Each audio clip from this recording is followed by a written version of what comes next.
Poďme sa teraz pozrieť na lekciu, ktorú spustíte modrým tlačidlom.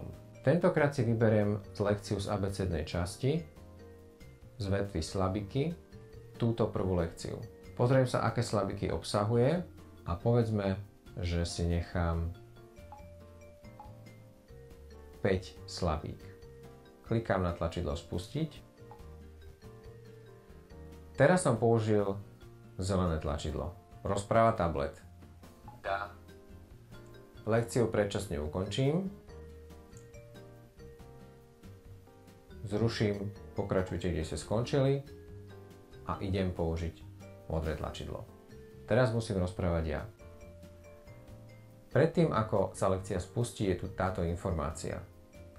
Tablet nebude reprodukovať žiaden zvuk, rozprávajte počas fázy učenia, pýtajte sa počas fázy testovania.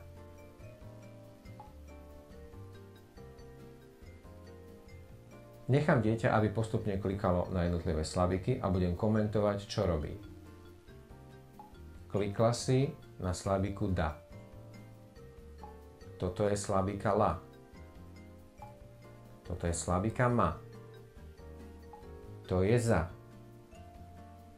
A toto je ta.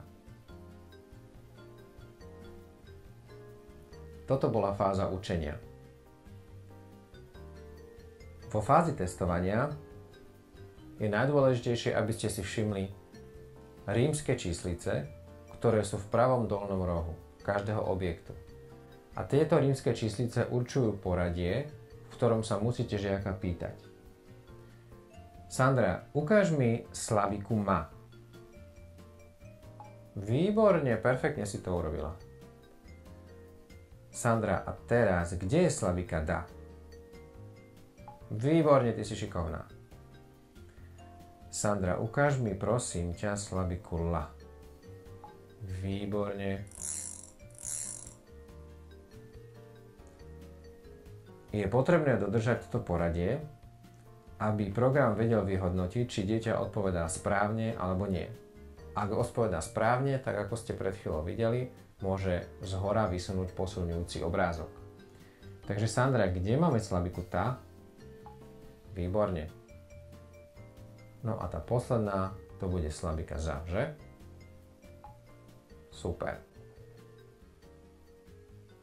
A toto bol základný rozdiel medzi lekciou, ktorá sa spúšťa zeleným tlačidlom a modrým tlačidlom. Zelené tlačidlo rozpráva tablet, modré tlačidlo rozpráva učiteľ a vo fáze testovania je potrebné dodržať poradie, ktoré je určené rímskymi číslicami zobrazenými v pravom dolnom rohu pri každom objekte.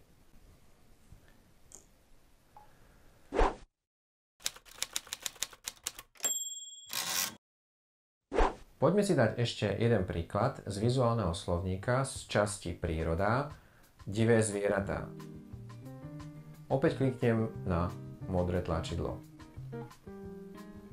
Opäť tu vidíme informáciu o tom, že tablet nebude reprodukovať žiaden zvuk.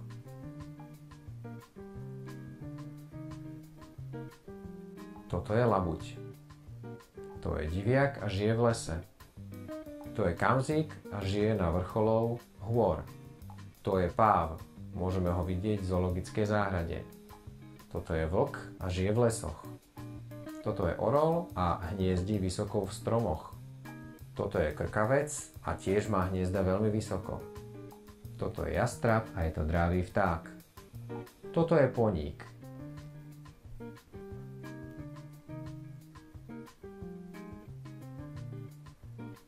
Všimnem si rímske číslice a musím začať diviakom. Sandra, ukáž mi diviaka, toho, ktorý žije v lese. Výborne, Sandra. Teraz mi ukáž poníka. Minulý rok si sa na ňom vozila. Výborne, Sandra. Teraz mi ukáž kamzíka. Výborne. Teraz mi ukáž vtáka, ktorý lieta veľmi vysoko a volá sa jastrab. Výborne si ukázala. Teraz mi ukáž vlka. Super. Takýmto spôsobom môžete komentovať fázu testovania. To, ako budete komentovať priebeh fázy testovania, závisí iba na vás. Túto lekciu predčasne ukončím slúčkou. Ako vidíte, lekcie sa nám nakopili a budú ďalšie pokračovať. Pozrime si teraz štatistiku žiačky Sandry. Pohybom prsta môžete posúvať objekty v prvom slupci. Už ich je 45.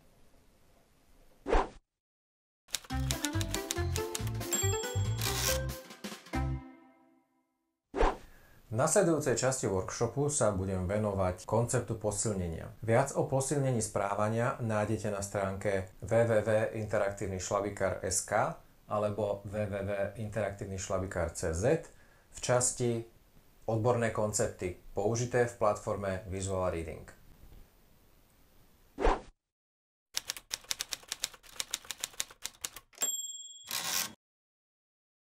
Posilnenia pre žiakov nájdeme týmto spôsobom. Klikám na profil žiaka, vypnem pokračujte, kde ste skončili, idem o jednu úroveň nižšie vo vetve ostatné a tu nájdem posilňujúce obrázky. Posilňujúce obrázky a videá sú organizované tak, ako ste už zvyknutí z iných častí programu Visual Reading. Teraz klikám na ikonu vpravo hore. Všimnite si prosím, že všetky obrázky sú odškrtnuté. A to znamená, že pre žiaka, na ktorého som klikol, bol to prvý žiak v poradí, žiak Tomáš, nebudú aktívne žiadne posilňujúce obrázky. V pravej časti obrazovky môžete prstom chodiť po tejto lište a navigovať sa medzi časťou, ktorá má názov Images a Videos. Ak chcete, aby sa žiakovi Tomášovi zobrazovalo video korytnačky, označite ho. Ak chcete, aby sa žiakovi Tomášovi zobrazovalo striedavo video korytnačky a slona, označíte tieto dve posilnenia.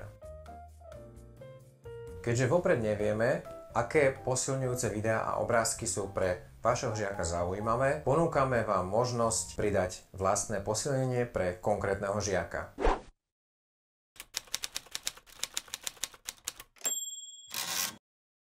Ak chcete pridať nový typ posilnenia do platformy Visual Reading, postupujte takto. Kliknite na ikonu vpravo dole.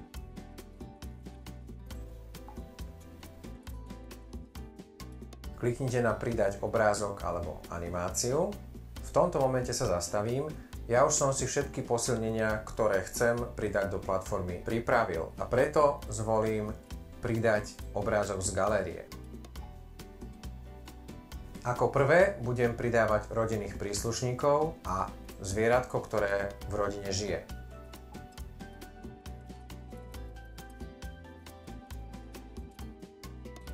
Ako prvý pridám obrázok otca.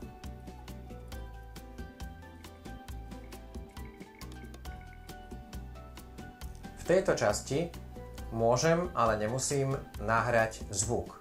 Okrem nahratia zvuku je to ikona, ktorou môžete pridať zvuk. Ja mám zvuk pripravený a preto použijem ikonu plus.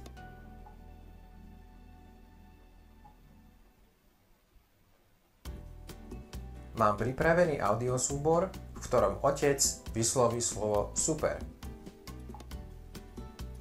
Tento zvuk môžem otestovať touto ikonou. Super.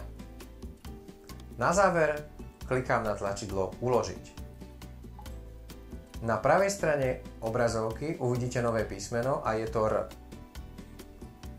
Pridal som posilnenie s názvom Rodina Otec. Teraz pridám ešte matku, sestru a mačku, ktorá žije v spoločnej domácnosti so žiakom.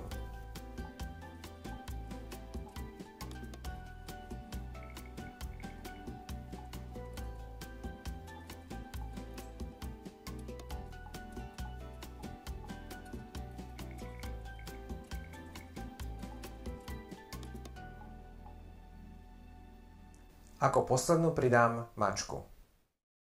Ako môžete vidieť, pridal som mačku, matku, otca aj sestru.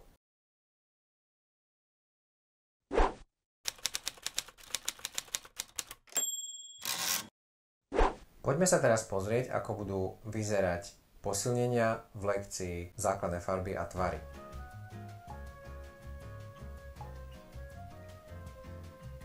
Fialová, ružová, šedá, oranžová, modrá, hnedá, zelená,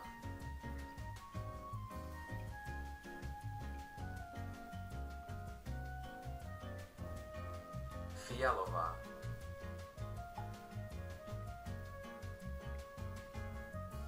hnedá,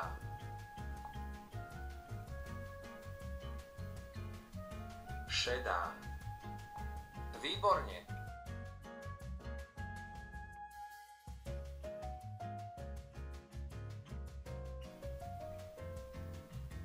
Oranžová, zelená, ružová. Hurá!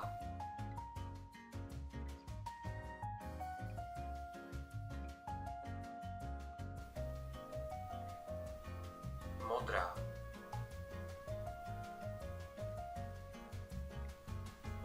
ako ste mali možnosť vidieť, z hornej časti obrazovky sa vysunuli postupne fotografie rodinných príslušníkov aj s komentárom. V tomto prípade to bolo povzbudenie v štýle hurá, super, výborne a podobne. Vraciam sa späť na posilnenia. Posúvaním prsta v tejto časti obrazovky sa dostávate do ďalších kategórií. Tuto vidíme rodinných príslušníkov, o niečo nižšie vidíme video posilnenia, ktorých je zhruba 25.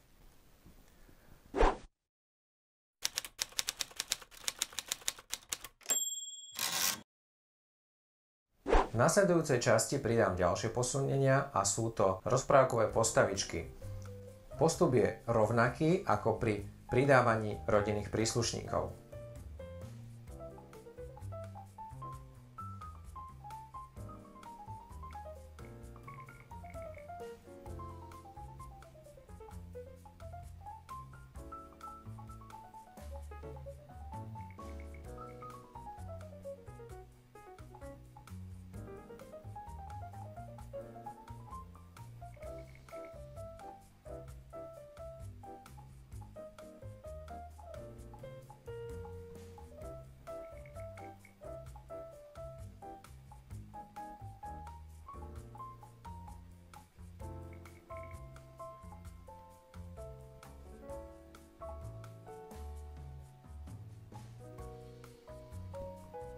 Posilnenia pre konkrétneho žiaka som pridal.